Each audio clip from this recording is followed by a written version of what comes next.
PSG와 클레르몽 리그앙 경기 후 영국의 BBC도 1위 팀이 꼴찌팀과 비긴 것에 놀라움을 표현했습니다. 이 매체는 프랑스 리그앙 1위 PSG가 최하위 클레르몽과 무승부를 기록했다. PSG는 23번의 슈팅을 시도했고 점유율은 72%를 기록했지만 승리하지 못했다. 충격적이다고 표현했습니다. 꼴찌팀을 상대로 PSG가 여유를 부리다 충격 무승부를 기록했습니다. 그래도 디그 PSG는 사실상 리그 우승을 확정지은 것과 같은 상황입니다. 승점 63점으로 압도적 1위인데요. 2위와 승점 13점 차가 나고 있습니다. 지금 PSG의 가장 중요한 건 리그가 아닌데요. 바로 유럽축구연맹 챔피언스리그입니다. 유럽의 빅클럽 중 하나로 통하지만 PSG는 지금까지 단 한 번도 UCL 정상에 오르지 못했습니다. PSG는 오는 11일 홈에서 UCL 8강 1차전을 펼칩니다. 상대는 스페인 명가 바르셀로나입니다. 이 경기를 위해 PSG는 꼴찌팀을 상대로 핵심 선수들을 아꼈습니다. 음바페를 선발해서 배제했고 이강인도 마찬가지였습니다. 때문에 바르셀로나와 UCL 8강 1차전에 음바페와 함께 이강인이 선발로 나설 가능성이 커졌다고 해석할 수 있다는 평가입니다. 여기에 에르베 르나르 프랑스 여자 축구대표팀 감독이 한국에 대한 관심을 공식화했습니다. 7일 스포츠조선은 르나르 감독과의 인터뷰 내용을 전했습니다. 르나르 감독은 매체에 한국 A대표팀과 2026년 북중미 월드컵을 함께하고 싶다는 뜻을 밝혔습니다. 이어 현재 여러 팀이 감사하게도 관심을 보내주고 있는데 내 최우선 순위는 한국 대표팀이라고 밝혔습니다. 르나르 감독은 지난 2019년 사우디아라비아 대표팀 감독으로 부임해 일본을 격파하고 B조 1위로 카타르 월드컵 본선 진출을 이끈 인물입니다. 2022년 카타르 월드컵에서는 조별리그 1차전에서 우승 후보였던 아르헨티나를 2대1로 꺾는 대이변을 이끌었습니다. 당시 리오넬 메시가 이끌고 있던 아르헨티나가 카타르 월드컵에서 겪은 유일한 패배였습니다. 이후 사우디 축구협회와 불화로 지휘봉을 내려놓은 르나르 감독은 프랑스 여자대표팀 감독으로 취임, 2023년 호주 뉴질랜드 여자 월드컵에서 4강을 기록했습니다. 그는 올해 7월 파리올림픽을 끝으로 프랑스 축구협회와 계약이 만료됩니다. 그는 이미 최근 기자회견에서 올림픽이 끝나면 떠나고 싶다는 의사를 프랑스 축구협회에 전달했다며 프랑스 여자대표팀과의 결별을 선언했습니다. 르나르 감독은 매체에 최근 여러 팀들과 이야기를 나누고 있다. 조만간 결정을 내릴 예정이라며 아직 대한축구협회와는 어떤 접촉도 하지 않았다고 밝혔습니다. 이어 한국 대표팀을 맡으면 서울에 상주할 계획이다. 한국 축구의 발전을 위한 일이라면 무엇이든 할 것이라고 했습니다. 그는 한국 대표팀은 지난 카타르 월드컵에서 16강에 올랐다. 손흥민, 김민재, 이강인 등 세계적인 선수가 포진한 한국은 북중미 월드컵에서 8강도, 나아가 4강도 가능하다. 그 기회를 함께하고 싶다고 했습니다. 또한 귀네슈 감독도 한국 대표팀을 맡고 싶다며 적극적으로 어필하였습니다. 세뇰 귀네슈 감독은 최근까지 프로팀을 지휘했고 한국적인 분위기를 잘 안다는 점이 강점입니다.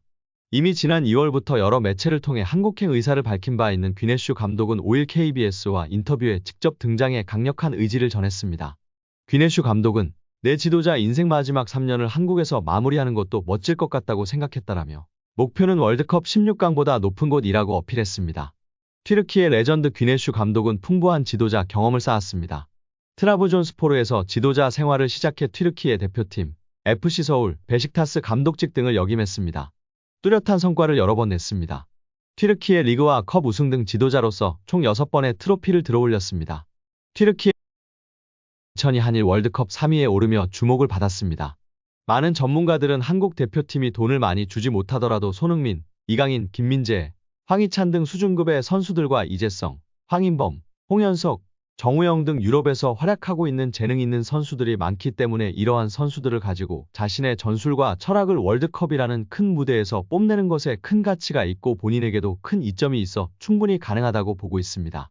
연봉은 당연 이전 클린스만 독일인 아저씨만큼은 보장해준다면 가능하다고 보고 있습니다. 과연 어느 감독이 와서 우리 이강인, 손흥민, 김민재, 황희찬 선수 등을 잘 살리며 한국 축구를 발전시킬 수 있을까요? 파리 생제르맹과 바르셀로나의 공통점은 무엇일까?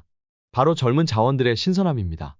PSG는 11일 새벽 4시 프랑스 파리에 위치한 파르크 대 프랭스에서 열리는 챔스 8강 1차전에서 바르셀로나를 상대할 예정입니다. 스페인 매체가 PSG와 바르셀로나의 선수 명단을 집중적으로 분석하며 화제입니다. 스페인 스포르트는 바르셀로나는 신념과 상황의 영향으로 유소년 아카데미를 설립하고 투자하기로 결정했습니다. 그리고 그 결정은 옳은 선택이었음이 증명되고 있습니다. 지난 시즌의 라민 야말과 올 시즌 파우 쿠바르시의 등장으로 바르셀로나는 향후 수년간 최고 수준의 측면 공격수와 센터백을 확보했습니다. 하지만 선수단의 신선함을 불어넣은 것은 바르셀로나뿐만이 아닙니다. 놀랍게도 PSG의 평균 연령은 더 낮습니다.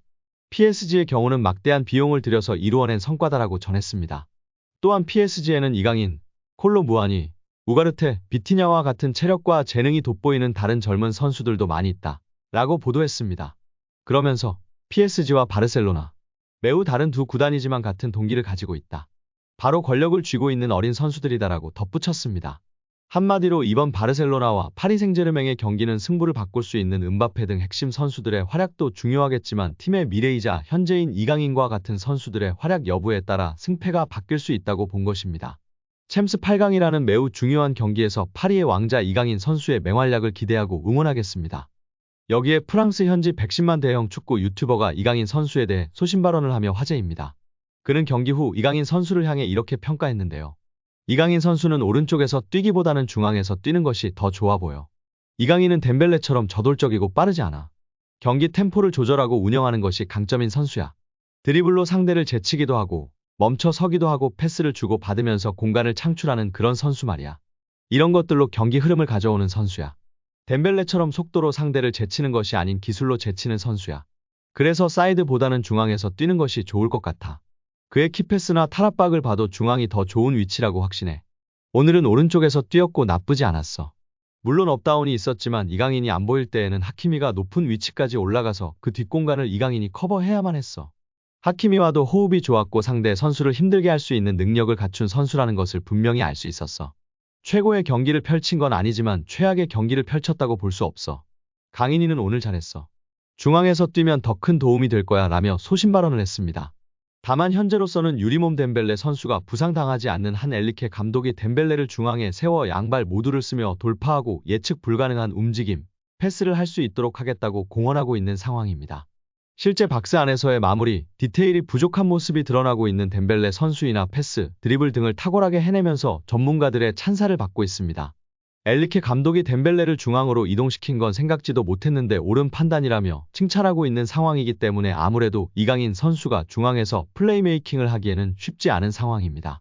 우리 구독자 여러분들의 생각은 어떠신가요? 오늘 영상은 여기까지입니다. 끝까지 시청해주셔서 감사합니다. 늘 건강하시고 더 좋은 영상으로 찾아뵙겠습니다. 구독과 좋아요도 잊지 마시고 부탁드립니다. 감사합니다.